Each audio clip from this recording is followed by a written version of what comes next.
É muito comum na nossa sociedade a gente se sentir extremamente cobrado, né? E pressionado pelas circunstâncias, tanto pelas nossas vitórias quanto pelas nossas derrotas, né? E às vezes até mais pelas nossas derrotas e fracassos. De um modo geral, repercute com muito vigor um discurso que a gente associa essa linha ideológica que a gente chama de neoliberalismo, né, de que, né, segundo o qual a gente é responsável pelos nossos méritos, né, e também pelos nossos fracassos. Então, se eu conseguir alguma coisa muito boa na minha vida, é porque eu batalhei, é porque eu tive mérito, é porque eu consegui. E às vezes a gente até importa para o plano espiritual, né, para quem trabalha com, ou para quem trabalha com conceitos da espiritualidade, né? Pensa-se muitas vezes isso, né? Ah, porque você conseguiu uma coisa, às vezes numa vida passada e tal. Então você tem o mérito de ter o que você tem hoje. E se alguma coisa de ruim te acontece é porque você tem um demérito, né? De alguma coisa que você fez, né? Ou nessa vida ou numa vida passada. Eu queria trazer aqui pra gente uma reflexão sobre os limites desse tal eu, né? Esse eu que a gente poderia pensar como um pequeno eu, a gente poderia chamar de ego, só para a gente poder distinguir de outras formulações de um eu superior, um eu sou, que também transita assim nessa discursividade relativa à espiritualidade, autoconhecimento, e problematizar um pouco essas questões sobre os limites do que sou eu, do que eu posso no mundo, do que o mundo me oferece, né? E até compreensão sobre o que são os nossos méritos, deméritos, a força dos nossos fracassos e das nossas conquistas. De um modo geral, esse discurso, que a gente chama de neoliberal, né? De que você consegue, você é capaz, basta você acreditar. Se você não conseguiu, sinto muito, é porque você não trabalhou direito, é porque você errou, é porque você não batalhou o suficiente. E se você conquistou, é porque você teve o mérito, é porque você merece isso, aquilo, outro. O problema desse discurso é que ele parte do pressuposto de que você está totalmente isolado do mundo, né? Isso já é um discurso que parte de um dado não factual. Nós não estamos isolados do mundo, né? A rigor, a cada inspiração que eu dou, né, que eu faço, que eu realizo, eu estou me alimentando do meu redor, do meu circuito, né? E a cada expiração eu eu devolvo ao ambiente átomos de carbono que estão aqui no meu corpo, fazem parte da minha materialidade. Literalmente, o gás carbônico que a gente emite na nossa expiração tem moléculas de oxigênio, daquilo que eu inspirei, mas eu devolvo também um pedacinho, um átomo de carbono para cada uma dessas moléculas de dióxido de carbono. Então, essa molécula, esse átomo de carbono veio de algum lugar, veio de mim, do meu corpo físico material. Esse corpo físico material adquiriu carbono das coisas de que eu me alimentei. Eu me alimentei de substâncias, de alimentos, e esses alimentos são feitos de cadeias de carbono. A maior parte, né, aquilo que a gente chama, né, material orgânico, na verdade ele é composto principalmente por cadeias que contêm carbono na sua composição. E esse carbono, então, que veio a ser parte do meu corpo, volta a fazer parte do ambiente. E aquilo que eu devolvo através dos excrementos, da urina, das fezes também, e do suor, enfim, de outras liberações orgânicas, eu estou devolvendo para o ambiente outros pedaços de coisas que eu também adquiri do universo. Efetivamente, o ferro a molécula de ferro, né, o átomo de ferro que você adquire quando você se alimenta de qualquer alimento que contenha ferro, esse ferro ele provavelmente veio de alguma estrela cadente, por exemplo. Quando a gente vê uma estrela cadente vermelha, se eu não me engano, as vermelhas, né, são constituídas de ferro. Não sei se as amarelas são de sódio, ou são, não, as verdes são de cobre, as prateadas são de magnésio, enfim. Então, cada uma das estrelas cadentes que a gente vê, elas têm cores, essas cores elas remetem aos elementos químicos que estavam ali e que, num processo de combustão, né, por causa do atrito na atmosfera, se esfacelaram, queimaram, geraram aquele brilho que a gente viu como estrela cadente, só que aquilo lá se decanta, né? Aquilo lá cai para o nosso chão, desce para os nossos rios, de repente irriga uma folha de alface, uma abobrinha, um chuchu, que você vai lá comer, vai cozinhar, vai trazer para dentro do seu corpo. Aquilo efetivamente veio de algum canto do universo.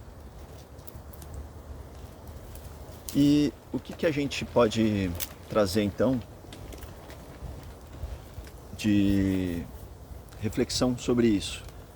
De alguma maneira, estamos em contato com todo o cosmos.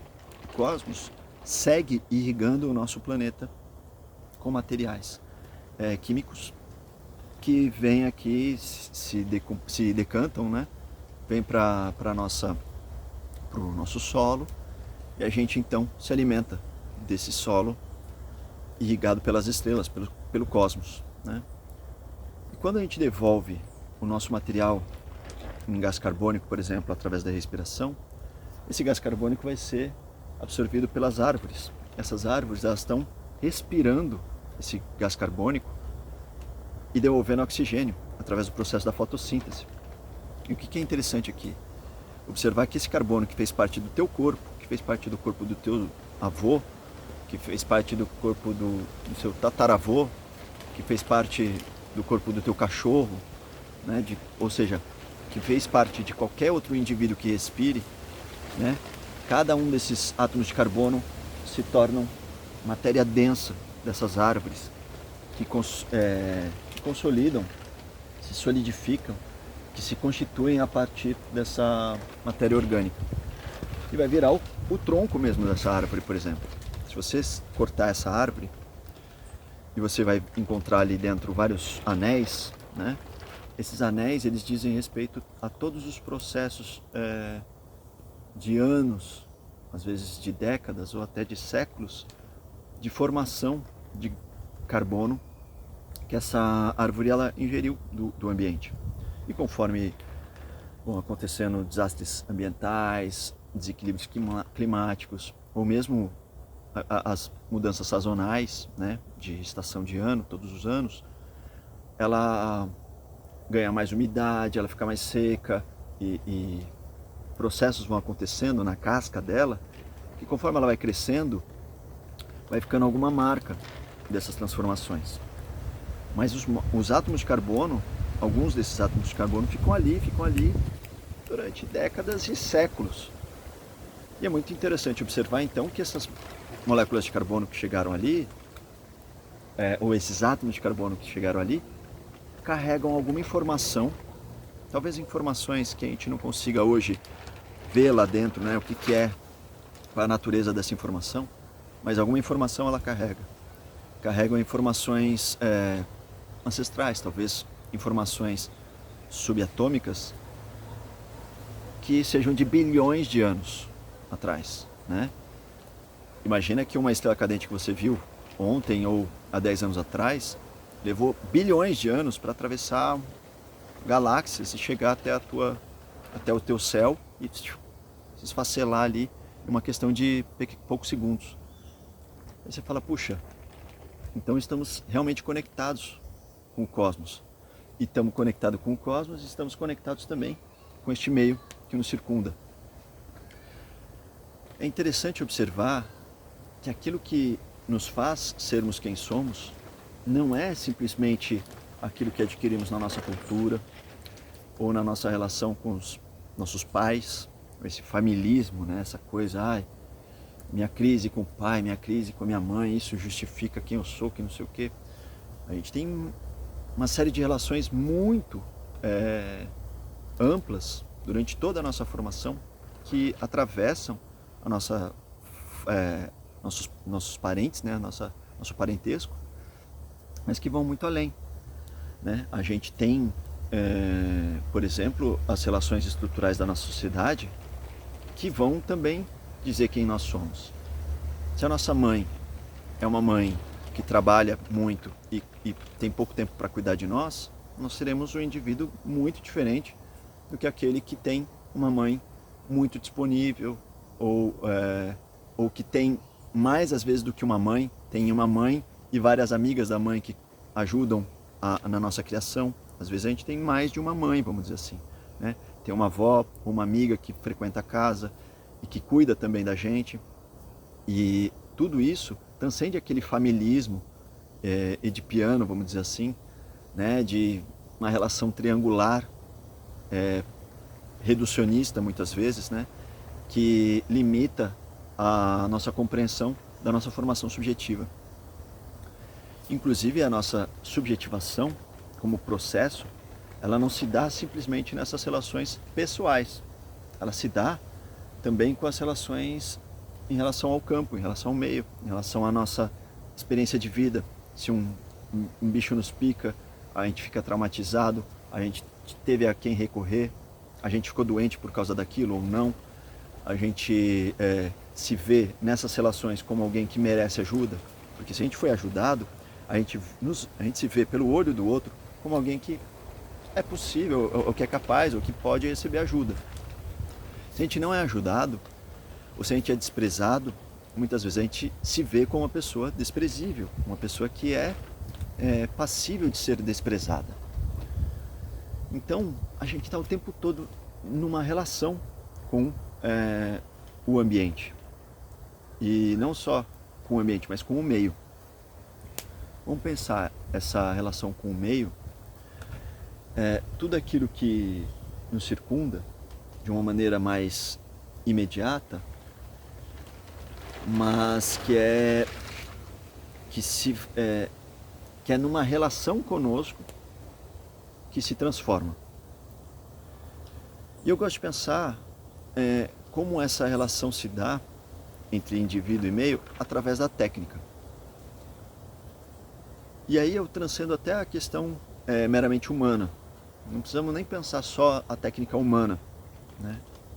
A técnica humana ela seria mais evidente, mas vejamos um sabiá, um João de Barro. Cada pássaro ele tem uma técnica de construção de ninho, por exemplo. Parte da sua identidade, não que ele tenha, ele se identifique consigo mesmo, né? A gente não precisa chegar nesse ponto da questão subjetiva, né? Mas aquilo que faz ele se constituir como o que ele é, como um sabiá, por exemplo, é também a sua técnica, a capacidade de construir um ninho. Se um sabiá é levado para um lugar onde ele não tem recursos para construir um ninho que ele saberia fazer, ele não vai se constituir como um sabiá. Talvez ele morra, talvez ele não tenha os recursos que ele aprendeu como recursos, seja de alimento, seja para reprocriação, mesmo que ele tenha uma parceira. Então, o que vai fazer ele se constituir como sabiá é também as suas técnicas. E as técnicas diz respeito àquilo que ele faz, aquilo de que ele se alimenta, aos resíduos que ele gera e às construções que ele opera, que ele obra, como os seus ninhos, por exemplo. Então, tudo isso não diz respeito simplesmente ao sabiá, à sua estrutura genética, à sua ancestralidade, ou ele ter aprendido, supostamente, a fazer um ninho de tal e tal jeito, como se o pai dele tivesse ensinado a ele a fazer um ninho daquele jeito. Ainda que existam codificações genéticas, ainda que exista também algo de mimética, de mimetismo, né, dele observar no comportamento talvez do seu pai, cantando, ele aprendendo a cantar com o canto do seu pai, né? Ele aprendendo que é assim que ele deve se comportar, ainda que existam aspectos, vamos dizer, de tradição e de orientação genética, existe também um meio que constitui aquele indivíduo. E não o indivíduo como algo dado, mas indivíduo como processo de individuação. Emprestando aqui conceitos aqui de um filósofo que eu admiro muito, que é Gilbert Simondon. A gente poderia pensar então que esse indivíduo, em relação ao meio, no exercício de sua técnica, ele se individua. Só que aí o Gilbert Simondon ele vai pensar isso mais especialmente no que diz respeito à condição humana, para pensar a individuação psíquica, individual, por assim dizer, de cada indivíduo. Lembrando que o indivíduo não como algo dado, mas como processo de individuação. Existiria para Simondon também uma dimensão da individuação coletiva, né? Então, um grupo também se individua. E a gente poderia até pensar, eu com essa parceira, nós dois temos o nosso próprio processo de individuação, e eu, a minha parceira e meu filho temos na nossa família um próprio processo de individuação. Eu, a minha parceira, meu filho, na nossa comunidade, essa comunidade tem seu próprio processo de individuação. Eu, minha família, com meus pais, meus sogros, meus tios, não sei o que, temos nessa família o próprio processo de individuação e assim por diante. Então, existem as individuações coletivas, que se dão a partir de cada agrupamento, né? E existe também a individuação técnica. Essa individuação técnica ela se desenvolve a partir das técnicas implementadas. Quando eu estou na minha casa, eu faço um alimento, eu pego uma parte desse alimento, cozinho, e uma parte desse alimento eu jogo na composteira, e uma parte desse processo gera algum resíduo que eu jogo no lixo comum, por exemplo, nos tempos de agora, né? Ou no lixo reciclável. São técnicas. Essas técnicas, elas geram impacto no território. Se eu, por exemplo, criar uma pilha de embalagens, de lixo de embalagens aqui no meu quintal, e não jogar no lixo, não devolver para um lixão ou para um lugar, para uma cooperativa de lixo reciclável e tal, o que eu vou fazer? Eu vou ter um amontoado de lixo. Isso vai atrair determinados bichos, aquilo vai se decompor de uma maneira caótica, né? Vai gerar alguns tipos de fungos ao longo do tempo, e alguma parte vai demorar muito mais para se decompor. E eu vou deixar aquela pilha de lixo. Isso vai afetar diretamente a minha percepção de mim mesmo. Eu posso começar a me sentir uma pessoa suja, uma pessoa... eu vou levar minha vida de uma maneira mais arrastada, sem ânimo. Por quê? Porque o ambiente, não sendo belo, isso também me afeta. Quanto mais belo, mais limpo, mais higiênico também for o ambiente, isso também me afeta. Se minha casa ela é organizada, se ela é extremamente bagunçada, isso afeta a minha psique, isso afeta o meu desempenho, isso afeta a minha identidade, o modo como eu me vejo. Não numa identidade no sentido de uma identidade fixa, né? Eu sou isso, ou uma identidade aristotélica, né? A igual a A, né? Eu sou idêntico a mim mesmo. Não, mas como eu me vejo, como eu retrato a mim mesmo, quem eu sou. A minha própria autopercepção, ela vai se transformar à medida que eu transformo esse ambiente. Então, se esse ambiente possui muitas distrações, se é um ambiente que tem muitos estímulos, se é um ambiente silencioso, se é um ambiente arborizado, se tem mau cheiro, se tem bom cheiro, tudo isso impacta o meu desempenho, impacta impacta o meu processo de subjetivação, impacta o modo como eu me vejo, e impacta as coisas que eu posso fazer também. Se eu posso pegar coisas daqui, levar para lá, se eu preciso tirar coisas daqui e levar para lá. Então, essa alienação que acontece nesse discurso atual, que eu chamo de neoliberal, né? De que você é totalmente responsável por tudo aquilo que te acontece, né? Ela não é simplesmente perigosa porque vai necessariamente te levar a equívocos, né? Ela é absolutamente distante da factualidade, daquilo que efetivamente é o mundo, né? De fato, nós não estamos isolados do mundo. Mesmo quando a gente pensa assim, agora indo para esse campo mais sutil, né, do discurso de espiritualidade, né, aquela galera que lida com esses conceitos de lei da atração, o mentalismo hermético, né, que tudo vem da sua mente, ou basta você acreditar que você consegue, tudo é uma questão de fé. É necessário você perceber que existem pessoas que nasceram em condições diferentes da sua. E se aquela pessoa não tiver acesso a um alimento, ela não vai conseguir ter uma ideia genial, ela não vai conseguir ter uma ideia brilhante, ela não vai conseguir pensar em vou ser uma pessoa abundante, ou vou ter uma mente bilionária, como tem livros desse tipo hoje em dia circulando, né, nesse meio. Você ter uma mente bilionária não vai fazer você ser um bilionário. E se você vier a ser bilionário, você tem que lembrar que para uma pessoa ser bilionária, num modo factual de um sistema capitalista como vigora hoje em dia, é necessário que muitas pessoas não tenham nada ou quase nada para que aqueles bilhões tenham o valor de bilhões. Imagina que se todo mundo tivesse bilhões na sua conta, talvez para comprar um lanche na padaria você pagaria milhões, vamos dizer, né? Ou seja, seria super inflacionado, porque essa lógica do modelo que a gente tem operante no nosso sistema capitalista da atualidade, né?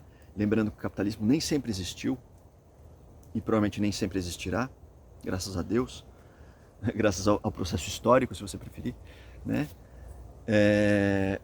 O capitalismo, ele opera numa lógica que prevê a escassez como uma regra, né?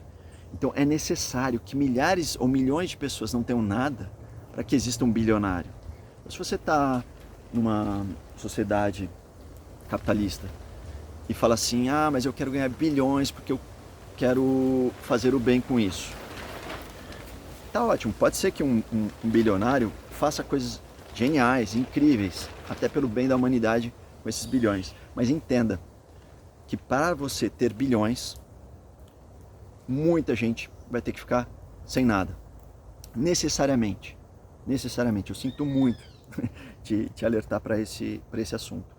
Não tem como uma sociedade toda, dentro do modelo do sistema capitalista, né, uma sociedade toda ser milionária ou bilionária e todo mundo ser abundante nesse sistema. Por quê? Né, como eu já disse, se todo mundo fosse bilionário, a moeda estaria inflacionada. Não teria tanto valor assim, você ter bilhões na sua conta. Então isso não vai acontecer. É preciso que você então entenda, se você quer pensar numa perspectiva de abundância, né, que esse dinheiro venha como fluxo daquilo que você vai operar, daquilo que você vai realizar, né?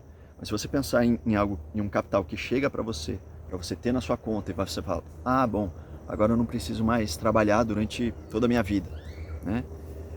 Este aspecto de acúmulo já é um aspecto da escassez e não da abundância. E ela opera como matriz lógica do sistema capitalista.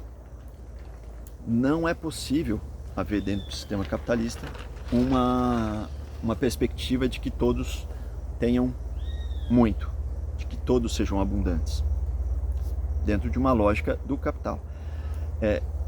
Vamos fazer um parênteses aqui bem importante. O capital, ele existe muito antes do capitalismo, né? O dinheiro, enquanto ferramenta, enquanto tecnologia de troca de coisas que têm valores muito diferentes entre si, essa tecnologia, o dinheiro, existe muito antes do capitalismo, né? Acontece que num dado momento da história, e ali a gente tem, por exemplo, a gente já comentou numa aula passada, sobre o surgimento da classe burguesa, né? Que é muito importante para a gente pensar essa modernidade, o surgimento do indivíduo, essa concepção do indivíduo destacado da sociedade, né? Como ele tendo autonomia em relação à sociedade. Isso tudo traz muitas potências interessantes para a gente pensar a nossa formação social. A gente não tem que necessariamente condenar o nosso passado, né? Ou condenar uma classe social. É entender o processo histórico. Naquele momento em que as filosofias burguesas do iluminismo, por exemplo, surgiram lá na Era Moderna, a Europa vivia um contexto absolutista.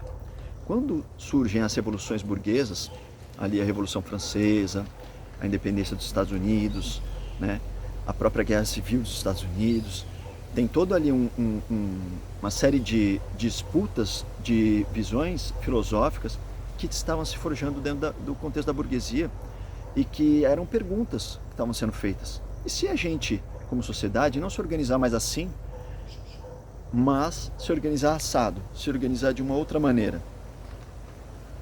Por exemplo, até o século XVIII, se dizia que a monarquia era um poder que não era questionável, porque era o poder estabelecido por Deus. Deus trouxe o rei, Deus colocou o rei ali. Está até nas epístolas de Paulo ali, de uma certa maneira, está bem construído esse pensamento. Só que aí quando vem uma Revolução Francesa e guilhotina, né, mata, assassina os seus monarcas, o que vai acontecer? Onde está Deus agora? Né, fica essa questão, essa problemática.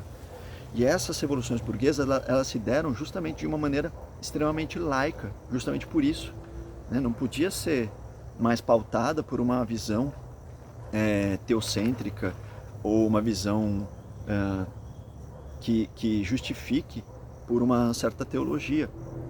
Era necessário uma nova modalidade do discurso, um discurso mais laico. E efetivamente foi assim. Só que ali foram feitas várias perguntas, né? E se a gente então importar para esse novo modelo de sociedade experiências que tivemos na Roma Antiga ou na Grécia Antiga? Importamos, por exemplo, da Roma Antiga o conceito de república, de coisa pública, res publica, né? E importamos da Grécia Antiga o contexto de democracia, o conceito de um poder que se afirma e se desenvolve a partir da vontade popular, do povo. A gente pensa assim, bom, mesmo que no contexto da democracia ateniense a gente tinha um povo, né, um demos, um povo bem delimitado, né? Não participavam dessa democracia nem crianças, nem mulheres, nem escravos. Mas existiam os cidadãos, e até cidadãos que não eram necessariamente ricos. Por exemplo, Sócrates, né, era um cidadão que não era tido como uma pessoa de grandes posses, né? Mas ele era um cidadão ateniense, ele tinha um status de cidadão. Ele poderia falar e ser ouvido na ágora. Agora, quando a gente importa todos esses conceitos da Grécia e da Roma Antiga para um novo contexto, já agora passando por outros filósofos como Montesquieu, com reflexões de Thomas Hobbes, ou enfim, outros pensadores, a gente pode pensar assim, que a gente vai trazer, por exemplo, um modelo de divisão dos poderes, né? Os 3 poderes, o judiciário, o legislativo, o executivo. Então, essa modalidade, essa formatação, essa organização do Estado, ela vem já de uma filosofia mais moderna. Porque tem problemas que são modernos, são problemas atuais, que não existiam da mesma maneira nos tempos antigos. Pois bem, quando surgem então as revoluções burguesas, ali naquele contexto, a Revolução Francesa, por exemplo, a burguesia que fez a revolução não é propriamente os filósofos burgueses, né? Muitos dos filósofos burgueses já até tinham morrido, inclusive, né? Não é o próprio Kant, por exemplo, que está lá fazendo a tomada da Bastilha. São uma classe dada na materialidade da realidade social ali da França daquela época. E essa classe, ela então passa a tomar conta do Estado de uma maneira muito pragmática. Agora temos um problema novo. Somos nós que mandamos nesse mundo agora, né? Nós tomamos o poder. E agora, o que a gente faz? Veja, aqueles discursos de que, sei lá, liberdade é um bem inalienável, como pretendia John Locke, né? E outros filósofos, como que isso se aplica no contexto de uma França agora burguesa, que havia tomado o poder, e como que ela se relaciona então com a questão do Haiti, né? Será que ela traz então toda essa modernidade do discurso para o contexto do Haiti, a própria França? A gente sabe que não. Então, essa ideia de libertação, de emancipação, liberdade, igualdade, fraternidade, é até a página 2, no máximo, né? Então a gente tem ali as primeiras contradições que vão aparecer. E daí vem uma reflexão interessante, porque, primeiro, antes da tomada do poder, os burgueses se apoiavam muito num discurso, inclusive, que quando chega esse discurso de Kant, Immanuel Kant, ele vai ser bastante apropriado pela burguesia, que é um discurso, vamos dizer assim, justnaturalista. Vamos chamar dessa forma. Existem vários justnaturalismos, né? Esse justnaturalismo de Kant seria, que a justiça, ela não está dada na lei do absolutista, né? Do senhor feudal ou do rei. A justiça verdadeira é uma justiça natural, que eu posso alcançá-la por meio da minha razão, por exemplo, né? Então não é aquilo que ele falou, que o poderoso disse que é a justiça. A justiça é algo natural que eu alcanço por meio da minha própria existência. Por eu ser um ser humano, por eu ter a razão, eu posso alcançá-la. Legal. Só que quando a burguesia toma o poder, ela de uma certa forma acaba deixando de Kant de lado, esse entendimento justnaturalista passa a ser colocado de canto, e eles passam a abraçar, com o passar do tempo, um discurso muito mais justpositivista. Esse justpositivismo seria que o direito verdadeiro é aquilo que está dado na lei, é aquilo que foi escrito por alguém. Então está escrito, então é lei, né? Se não está escrito, eu não posso considerar isso como direito. E é interessante observar que assim que a burguesia toma o poder, ela prefere adotar esse modelo. Por um lado, você poderia pensar, então sempre a gente pode pensar que o justnaturalismo seja mais interessante para quem não é uma classe privilegiada, né? E o justpositivismo seria a classe privilegiada, se beneficiaria melhor. É interessante e curioso notar, e a gente pode até aprofundar mais isso em outros encontros, né? Mas isso não se deu sempre dessa mesma maneira, né? Lá na Grécia Antiga, a gente tem o culto à deusa Têmis, que na verdade não era uma deusa, era uma titânide, né? Ela, como uma deusa da justiça, vamos chamar assim, ela era a deusa de um justnaturalismo, né? É a deusa de uma justiça natural, de uma justiça abstrata, que não está escrita em lugar nenhum. É como se o próprio juiz, o julgador, ele tivesse acesso um acesso misterioso a esse código universal da justiça, e ele então estivesse sob a égide, sob o poder de Têmis, ele decretasse o que é justo. E foi, na verdade, ao longo de diversos séculos, não sei se talvez milênios, né, de luta da plebe e dos trabalhadores e das classes menos privilegiadas, é que se instaurou uma nova modalidade de justiça, que é a justiça positivada na letra da lei. E surge a partir daí uma nova deidade, que é Dike, que é uma deusa grega relativa ao positivismo, vamos dizer assim, que é uma justiça daquilo que está na letra da lei. Que foi. E essa letra da lei é a que é mais interessante para quem era os desprivilegiados. Porque eles poderiam falar, não, peraí, a gente combinou que era assim, a gente lutou para que fosse assado, ó, que tivesse escrito dessa maneira. Então, nesse contexto antigo, esse positivismo seria mais interessante para as classes menos privilegiadas. Voltando para o contexto agora das revoluções burguesas, a gente pode pensar o seguinte: Hegel, sendo agora um novo padroeiro dessa classe burguesa que tomou o poder, ele vai dizer que o Estado é a razão em si e para si. É como se o Estado burguês, nesse novo formato, fosse o suprassumo do que a humanidade poderia desenvolver como civilização.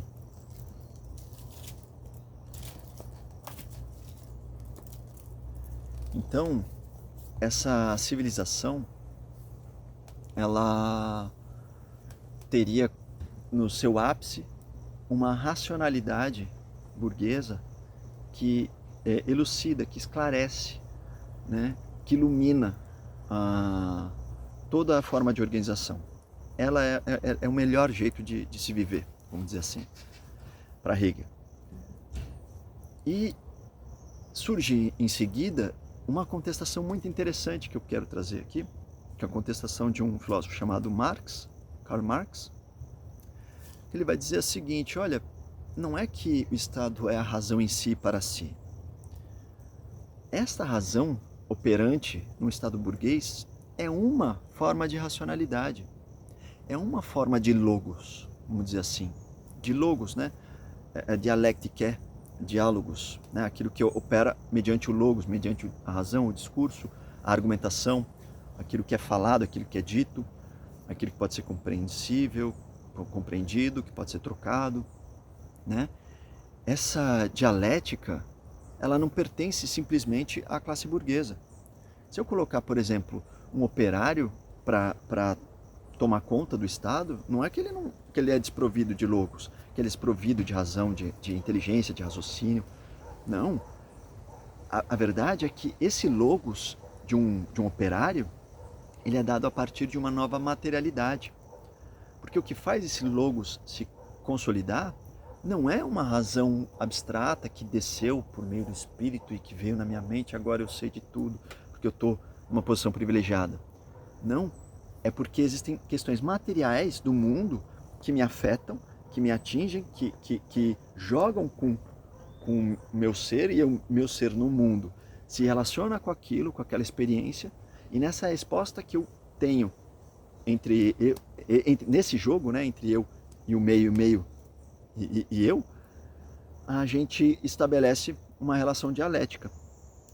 E essa relação dialética, ela vai então surgir de uma materialidade. É uma constituição material do mundo que me oferece instrumentos, elementos para eu me tornar quem eu vou vir a ser. Então, o operário, ele tem um outro logos, um logos diferente de um empresário. O empresário, ele tem um logos dele voltado para a questão do lucro, para a questão de enriquecer, para a questão da sua empresa crescer. E o logos dele, então, todo o seu raciocínio está voltado para isso, né? Se eu colocar uma mãe de família para cuidar do Estado, a primeira coisa que ela vai querer é segurança, é segurança alimentar, é cuidado, com os seus filhos, ou seja, com os filhos dessa pátria. Né? Se é um operário, ele provavelmente vai pensar em comida. Né? Quem trabalha, né? Se é um camponês também, ele pensa, primeira coisa, em comida. Precisa garantir comida para todo mundo precisa comer bem. Né? Isso tem a ver com a materialidade. A partir desta materialidade é que se constitui esse logos. Isso é bastante interessante. E para além agora dessa materialidade constitutiva de um logos, que seria essa concepção marxista, vamos dizer assim, lógico, eu estou resumindo muito e estou fazendo um extremo reducionismo aqui para a gente trazer uma reflexão. A gente tem também o pensamento de Nietzsche, que vem logo em seguida, que agora transcende um pouco a questão da dialética. Né? Ele tem também ele vai incorporar, não da mesma maneira discursiva, essa materialidade do Marx, que não confundir esse materialismo com o materialismo de querer dinheiro, não tem nada a ver com isso, né? Para quem não conhece a filosofia. O materialismo de Marx é isso, é que as coisas materiais são a origem das nossas ideias, dos nossos pensamentos. Então não foi alguém que pensou o direito comercial para se pensar na forma mais justa de se estabelecer comércio entre comunidades de estirpe ou sociedades, etc. Não, foi porque já havia comunidades trocando mercadorias entre si e nessas trocas começaram a surgir problemas e aí se começou a pensar, bom, a gente precisa estabelecer regras e aí surgiu então o direito comercial. Então o direito comercial, para dar esse exemplo, né, ele surge de um problema material e desse problema material na necessidade de se responder a esse problema específico, material, é que vem então grandes ideias, grandes soluções. E não o contrário, não é uma grande ideia que vem e ela se materializa. É da materialidade que surgem os problemas e esses problemas começam nesse jogo dialético com a materialidade, é que surgem as respostas. E aí o que Nietzsche traz, que eu acho interessante, trazer também para essa nossa reflexão, sobre essa relação com o meio, é o inconsciente. Né? Nietzsche é o primeiro filósofo que vai trazer a questão do inconsciente como uma questão central. Ele não vai trazer o inconsciente substantivado, como vai fazer o Freud logo em seguida, um pouco depois dele. Né? O inconsciente para o Nietzsche ele vai aparecer como adjetivo. Né? Então, pulsão inconsciente, né? ou uma ação inconsciente, ou seja, é um adjetivo qualificador daquilo que veio antes. Mas o Nietzsche é o cara que vai trazer isso como algo central para o pensamento filosófico. Ele vai falar o seguinte, olha, nem mesmo você, Kant, que queria encontrar uma solução absolutizante, que explicaria todas as questões do mundo, ou que me ajudaria a nortear todas as minhas ações a partir de uma razão transcendental, e a partir dela então eu consigo saber se aquilo que eu vou fazer é o melhor, é o correto, né? Nietzsche vai fazer o seguinte, olha, mesmo isso que você chama de logos, isso que você chama de razão, ou que você pensa como razão transcendental, ou aquilo que é mais intocável, mais incorruptível, mesmo isso, mesmo a tua razão, ela já é fruto de coisas, de pulsões inconscientes. Ela já é fruto de uma série de forças, de relações de forças que compõem a natureza do mundo, não só humana, de tudo que há no mundo. Essas relações de força jogam entre si e a menor parte delas consegue se constituir enquanto razão, enquanto discurso, enquanto logos. Então, Nietzsche vai transcender também esse aspecto da dialética. Ele vai falar, bom, a dialética não é que o logos não exista, é que o logos ele é um pedaço só. E é talvez a menor parte da própria existência, do tecido da existência. O que existe para Nietzsche, então, são relações de forças. Forças mais fortes e forças mais fracas. Elas estão em constante disputa. Essas forças são de naturezas diferentes também. Não são só quantitativamente diferentes, né? Muita força ou pouca força. elas são de qualidades diferentes. Essa força pode ser mais maleável, essa força pode ser mais dura. E a natureza de cada uma dessas forças vai gerar novos atritos, vai gerar vetores diferentes. E aquilo que faz você achar que é a tua decisão, por exemplo, eu escolhi agir assim, eu escolhi agir assado, na verdade é fruto de uma série de forças inconscientes que te atravessaram. E algumas delas são mentais, né? São relativas ao seu pensamento, ao discurso. E outras partes são só pulsionais, são emotivas, são coisas que estão ligadas a fluxos de ressentimento. O que é o ressentimento? Resumidamente, né? Ele diz, tudo aquilo que não se descarrega para fora, volta-se para dentro. Então, um ser que ele não consegue reagir a circunstâncias opressivas, aquilo que deveria voltar para fora, por não poder voltar para fora, ela precisa voltar para dentro. Ele vai pensar nessas forças como forças ativas e forças reativas. As forças ativas são aquelas que se descarregam para fora. Ela diz, eu quero, eu faço, eu destruo, eu aconteço, eu conquisto, eu pego. E é isso, ela é afirmativa. São as forças ativas. E as forças reativas são forças de conservação. Então, enquanto a força ativa ela se descarrega para fora, a força reativa ela conserva, ela recua, ela fala, eu preciso me proteger. Ambas são importantes. A gente não pode pensar que o legal é tudo ser ativo ou tudo ser reativo. Não. O equilíbrio é um equilíbrio dinâmico para um corpo saudável, segundo Nietzsche. Então, não tem uma resposta única. Tem que ser sempre reativo, sempre ativo.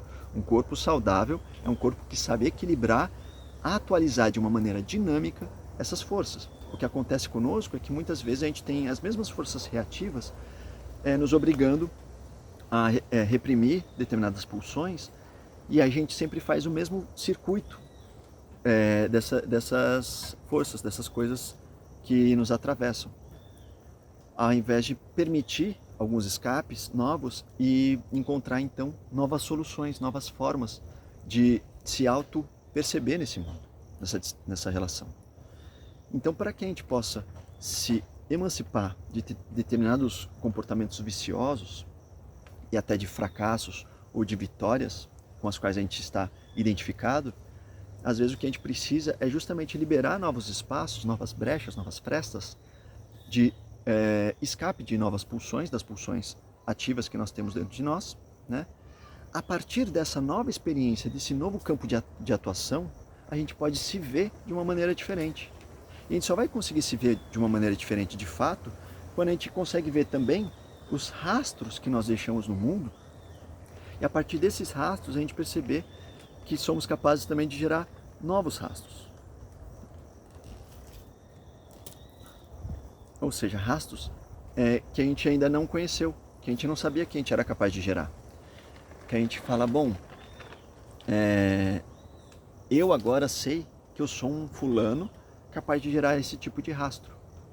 Se eu criei um vaso, agora não só eu criei um vaso, como agora eu me reconheço como alguém capaz de criar um vaso. Então eu não mudo só o ambiente, eu mudo a mim mesmo na medida em que eu mudo o ambiente.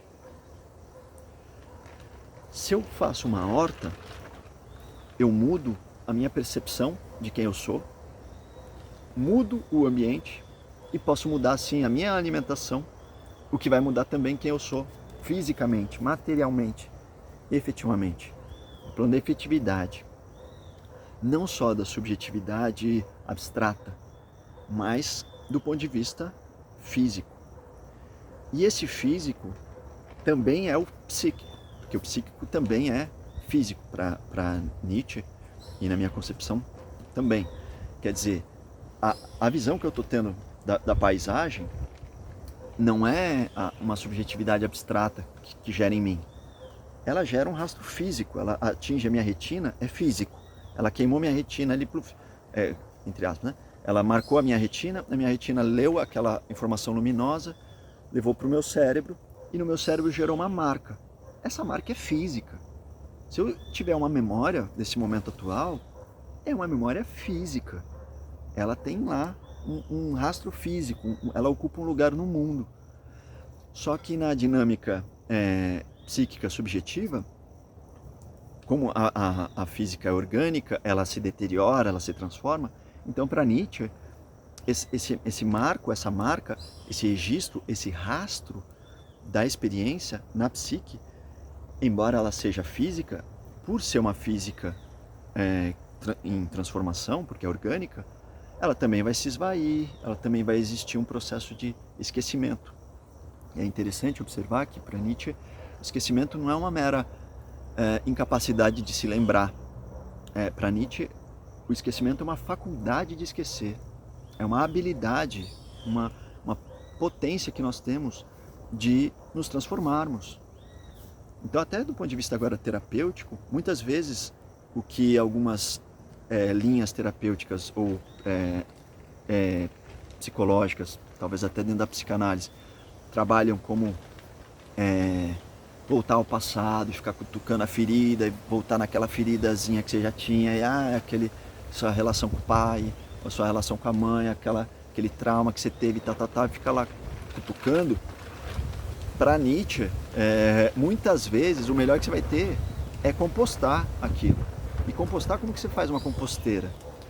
Você coloca o material orgânico embaixo da terra ou embaixo de uma serragem, de um monte de folha e tal, e esquece aquele material ali. Você não fica cutucando a cada segundo para ver como é que tá agora. Porque senão volta a vir bicho, volta a sair bicho, a terra não fica boa e você não consegue usar aquela terra. Então você tem que esquecer aquela terra, deixa aquela terra, abandona aquela terra e vai fazer outra composteira ali do lado coloca outro lixo orgânico, né? Vai, tampa com terra ou com serragem e tal, e vai abrindo outras compostagens, outras composteiras. Mas esquece aquele material e deixa aquele material sem mexer nele durante o tempo que for necessário. Depois de algum tempo, quando você voltar e mexer ali, vai ser uma terra super cheirosa, uma terra super nutritiva, né? Super bem adubada, uma terra super fértil.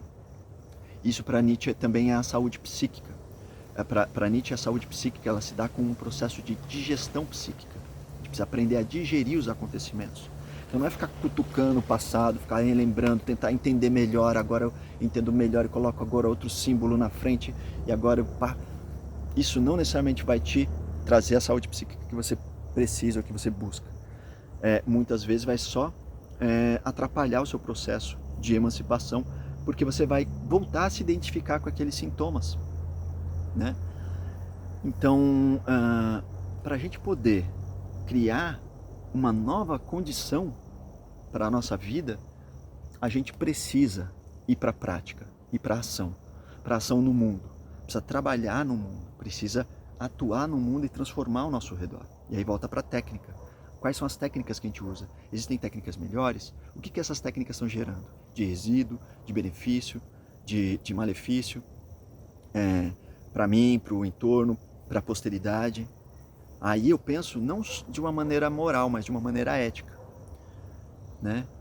A gente vai trazer esse assunto para um próximo encontro, mas brevemente, né? A gente não vai pensar de uma maneira moral, como se que a moral ela traz, vamos dizer, uma tabelinha de coisas proibidas, de coisas permitidas e de coisas obrigatórias, né? Sempre isto, nunca aquilo, né? A moral ela se dá com regras gerais absolutas. E ao invés de a gente agir dessa maneira, a gente vai agir de uma maneira ética. Ou seja, a gente não vai ter uma resposta única, universal para tudo. A gente vai sempre atualizar a nossa pergunta. Quais são as motivações que eu tenho para fazer tal coisa? A última vez que eu fiz sobre essas motivações, movido por essas motivações, eu gerei bons resultados? Que resultados eu gerei? Eu gerei bons resultados aqui para mim, mas gerei maus resultados ali para o outro. Esses maus resultados que eu gerei para o outro geram maus resultados para mim? E se eu fizer de maneira diferente? Eu posso agir de uma maneira diferente? Há maneira diferente possível? Eu não vou ter uma resposta absoluta para sempre, para tudo. Eu sempre vou atualizar e vou melhorar a minha pergunta. Isso é agir de uma maneira ética. Aí eu transformo o meu ethos, minha casa, minha residência, meu entorno, minha autopercepção eu modifico também quem eu sou no mundo, modifico quem eu represento no mundo, modifico o modo como as pessoas me veem, porque eu me vejo de uma maneira diferente, eu me porto de uma maneira diferente. Agora eu tenho um corpo de um camponês, eu tenho um corpo de um operário, eu tenho um corpo de um empresário, eu tenho um corpo, enfim, de alguém que cuida da sua própria casa, ou eu tenho um corpo de alguém que desistiu, eu tenho um corpo de alguém que é vítima, que aceita as coisas das circunstâncias, né? E não consegue reagir diante delas. Então, não é só o que o meio nos traz e não é só o que nós damos ao meio, é essa relação. E aí a gente pode pensar em próximos encontros como a gente pode se aprofundar nessa reflexão com conceitos como de trajeção do Augustin Berg, que é um filósofo, geógrafo que eu admiro muito, francês, contemporâneo. A gente pode pensar na transdução de Gilbert Simondon, né, como formas de se pensar a relação que o indivíduo estabelece com o meio, né? Essas trocas, porque não há nem indivíduo, nem meio sem a troca, sem essa relação. Então, a reflexão que eu queria trazer para a gente hoje é justamente essa porosidade, essa permeabilidade que há, inevitavelmente, de maneira intrínseca, inexorável, entre o sujeito e o meio, ou, se você preferir, o indivíduo e o meio. Indivíduo não como algo dado, mas enquanto processo de individuação, né? E de uma maneira que a gente possa perceber a eficácia da materialidade das coisas no mundo e a eficácia, a materialidade da nossa própria existência, inclusive dos nossos pensamentos, como algo material, tá? A gente pode pensar, se eu, por exemplo, estou aqui falando alguma coisa e está sendo gravado e de repente pessoas do futuro venham a escutar isso que eu estou gravando agora, existe uma materialidade aqui. Não existem só ideias jogadas. Isso também é prática, isso também é praxis, isso também é técnica, isso também é transformação do meio. E eu também me transformo à medida que eu dialogo, eu evoco, eu enuncio discursos. Então, essa é a reflexão que eu queria trazer para a gente hoje. Não estamos sozinhos. Muito grato, até a próxima.